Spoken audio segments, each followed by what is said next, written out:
Modern alpinists try to climb mountains by a route which will give them good sport, and the more difficult it is, the more highly it is regarded. In the pioneering days, however, this was not the case at all. The early climbers were looking for the easiest way to the top, because the summit was the prize they sought, especially if it had never been attained before.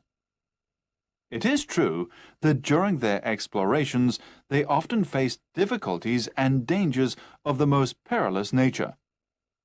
Equipped in a manner which would make a modern climber shudder at the thought, but they did not go out of their way to court such excitement. They had a single aim, a solitary goal: the top. It is hard for us to realize nowadays how difficult it was for the pioneers.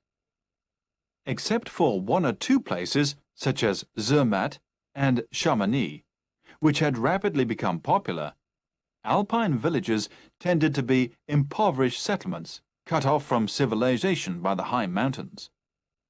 Such inns as there were generally dirty and flea-ridden. The food, simply local cheese, accompanied by bread often 12 months old, all washed down with coarse wine. Often a valley boasted no inn at all, and climbers found shelter wherever they could, sometimes with the local priest, who was usually as poor as his parishioners, sometimes with shepherds or cheesemakers. Invariably, the background was the same: dirt and poverty, and very uncomfortable. For men accustomed to eating 7-course dinners and sleeping between fine linen sheets at home, the change to the Alps must have been very hard indeed.